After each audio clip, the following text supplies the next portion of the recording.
Bismillahirrahmanirrahim. Assalamualaikum warahmatullahi wabarakatuh. Alhamdulillah wa syukurillah ala nikmatillah. La hawla wa la quwwata illa billah. Rabbi syrah li sadri wa yassir li amri wahlul 'uqdatam min lisani yafqahu qawli. Sahabat Holopis yang dirahmati Allah SWT, pertama kita panjatkan segala puji kepada Allah SWT yang telah memberikan nikmat, segala nikmat untuk kita semuanya. Nikmat sehat, nikmat bisa bernafas, nikmat bisa beraktivitas, nikmat bisa bertemu dengan orang-orang yang telah digariskan Allah SWT untuk membimbing kita, untuk membimbing ke jalan yang baik, ke jalan lillah. Mudah-mudahan semua ini membawa keberkahan untuk kita semuanya. Kemudian salawat dan salam kita sampaikan selalu kepada baginda Nabi SAW dan para sahabatnya, para keluarganya, para tabi'in, dan juga semua orang-orang yang telah disayangi Allah SWT. Mudah-mudahan umat-umatnya Rasulullah ini menjadi umat-umat yang terpilih, yang nantinya akan diberikan pertolongan hujjah di yaumul qiyamah. Amin ya rabbal alamin.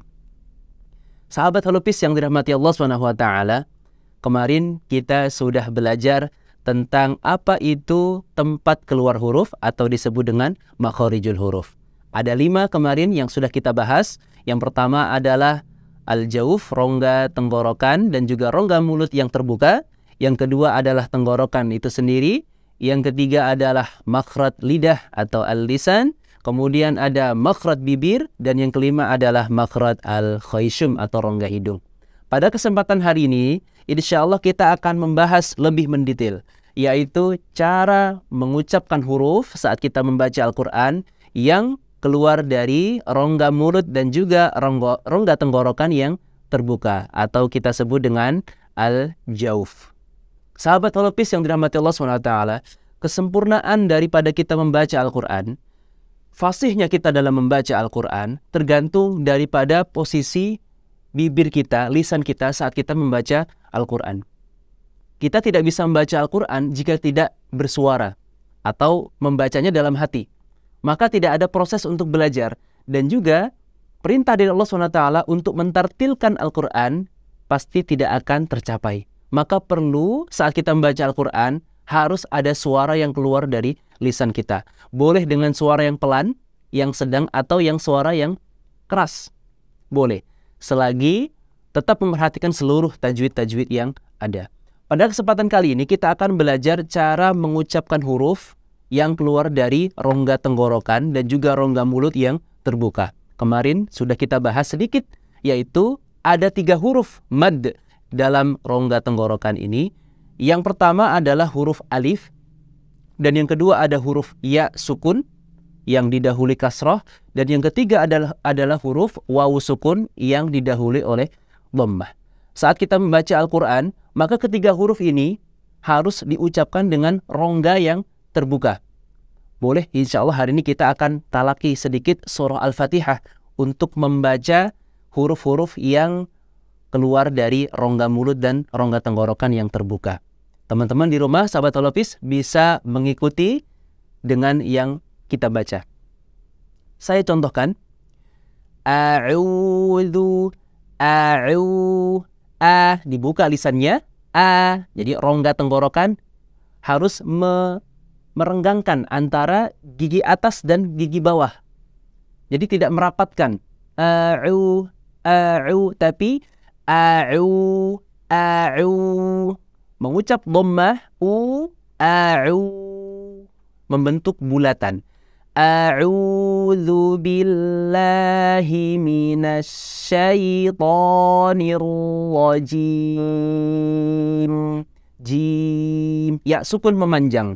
Jim, otomatis gigi bagian bawah akan terlihat jika dipandang dari depan. Jim, tidak. Jim, kemudian merapat bibirnya. Jim.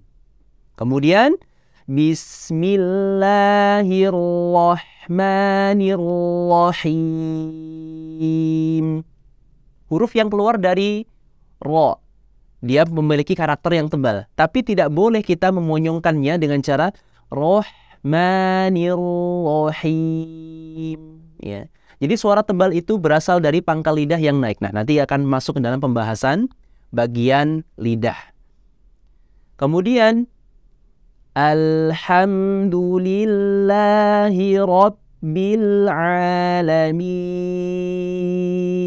Usahakan setiap membaca, lisan kita harus terbuka sesuai dengan makhraj yang sudah ada dan juga terucap dengan sempurna. Ar-Rahmanir Rahim. Maliki yaumiddin. Iyyaka na'budu wa iyyaka nasta'in. Ihdinas siratal mustaqim. Siratal ladzina an'amta 'alaihim ghairil maghdubi 'alaihim waladdallin.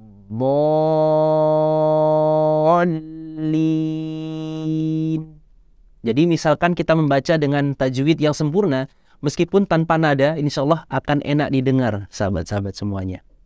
Dan disitulah keutamaan daripada tajwid Al-Quran. Yang disempurnakan adalah tajwidnya, adapun irama yang kita sesuaikan, itu setelah kita menyempurnakan tajwid, baru ditambahkan dengan irama, namun tidak melebihi daripada, tidak mengurangi kadar tajwidnya, seperti itu. Insya Allah demikian, mudah-mudahan bermanfaat untuk pembahasan kita makhraj yang keluar dari rongga dan mulut yang terbuka. Kita cukupkan, insya Allah akan melanjut kembali kepada makhraj yang terdapat pada lidah.